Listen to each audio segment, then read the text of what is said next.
before we get started, I'd like anyone who's a PV company or looking to become a PV company to raise their hands.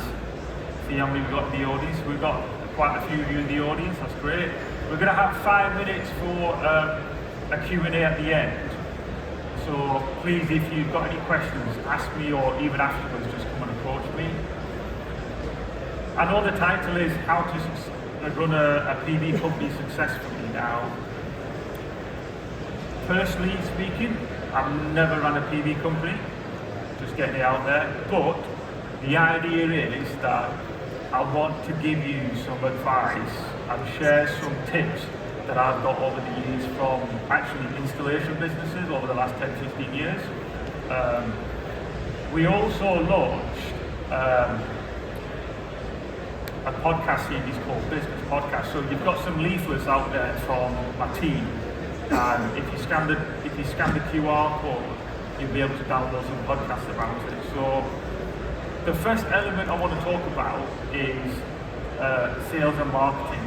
So what's really important, and there's a quote on there from Trustmark, is you need to get your sales and marketing right. So if you're a brand new company or even an existing company, you need to make sure that actually your sales process and your marketing process is really well.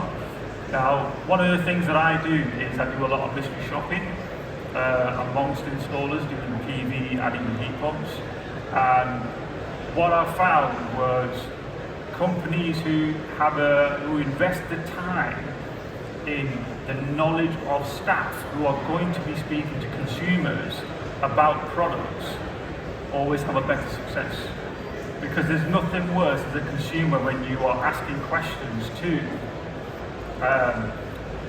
a customer service individual or whoever's talking to you about a product and they're not able to answer the question for you.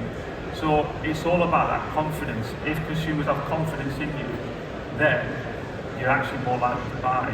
Now, from a marketing point of view, you've got to be very careful that you don't overly market to consumers. Now, I've seen it myself where you want to try and get a sale and the customer says to you, my electricity bill is £1,000 a year, how much can you save me? Can you save me 80%?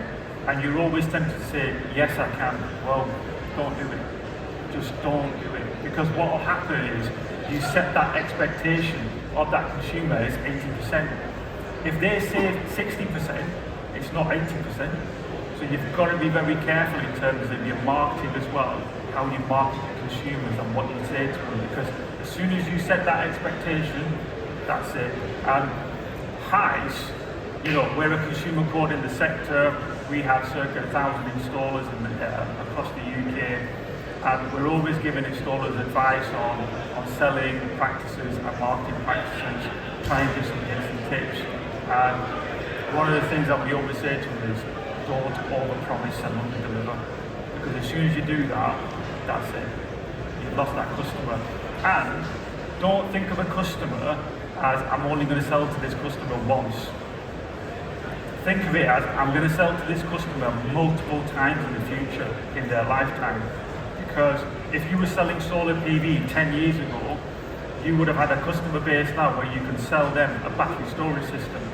But if your solar PV customer that's from 10 years ago are not happy with your service, they're not going to buy from you, are they? They're going to say, I'm not going to buy from you. So that's really, really important. We've got a podcast series about operations. So speaking to a lot of installers, they've come from a variety of backgrounds. They've come from either a sales background, a marketing background, maybe even a finance background. And one of the things that they talk to me about is how they struggle to sometimes sell a solar PV and a battery system, but then the back office is not able to deliver upon the promise to the consumer it will be installed within 8 weeks, for example. So they find it really difficult because the operations of the business is not strong enough to actually help them with the sales side, because it goes hand in hand. Now, what this podcast series is about your processes. Is you need to streamline your processes. Now, I am one of the first people to admit, never really liked a process. Somebody says to me a process and I'm thinking a 50-page document and I'm going, I don't want to read a 50-page document. One of the things that I've discovered over the years is actually you can document your process on a one-pager. Just very small bullet points, just very cute bullet points where you're saying this is our process. Because if you're looking to train staff need something to refer to.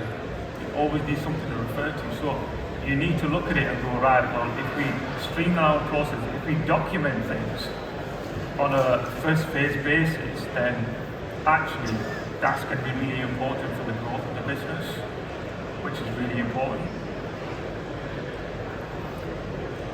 I did a podcast with somebody called Paul Clifton, who's got a background in the fenestration industry, and he's been helping double glazing installers for the last 20, maybe 25 years. And he came up with this, well, he didn't come up with this concept. He was talking about this concept called X or X, which is you develop an excellent product or an excellent system that's run by ordinary people that gives you extraordinary results.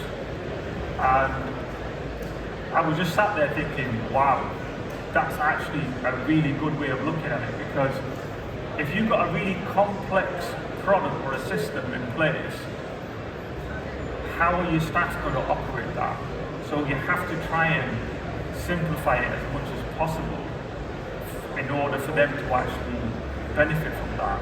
And another aspect that he talked about, which was financial management, which was know your numbers. Now, over the last 18 months, I've probably spoken to, 100, 200 installers. And when I speak to them about their numbers, and I say to them, right, how much are you selling your solar PV system for? Oh, it's £8,000, brilliant. What's the profit on that? And they always give me the gross profit. They always say to me, well, the profit on that is about X percent. And I'm going, well, it can't be 50-60%, can it? Surely it can't be 56% profit. It is. And then you go down the route of, well, okay, so have you factored in your sales and marketing costs? Have you factored in your operational costs? Have you factored in staff, for example, your installation team, your subcontractors? Oh, I've not factored that in. Well, that's your gross profit. What's your net profit per job? I don't know the answer to that. And then I go, right, well, let's break it down. So we break it down. And sometimes we come across a situation where installers are selling a job and they're actually losing money on each job. They might only be losing £100, but they're still losing money on each job. And they don't understand it. Another aspect that we've come across is installers are saying, oh, I'm making £30,000-40,000 profit a month. So I'm like, brilliant.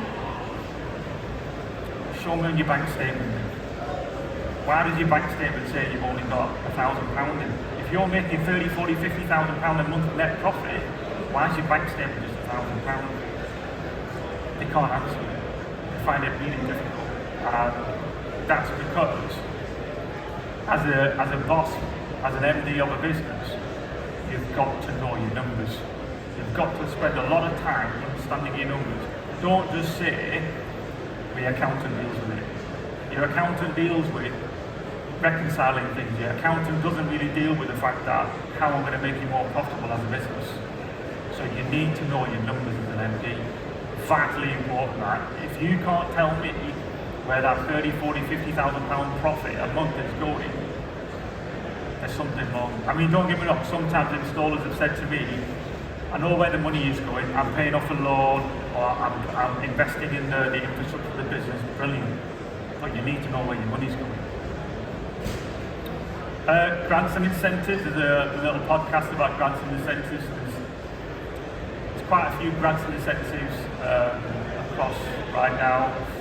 For solar PV, the only one that comes to mind really is, Eco4 has now introduced that if you have an electric heating system, you can then have a solar PV system in place as well, so that's a good thing. You've got different grants for the boiler upgrade scheme, which is for heat pumps, which has got a boost in October last year, where the grant funding has gone from 5 to 7,500. I have heard rumours, these are just rumours by the way, I have heard rumours that the new government is looking to introduce interest-free loans for solar PV and battery storage.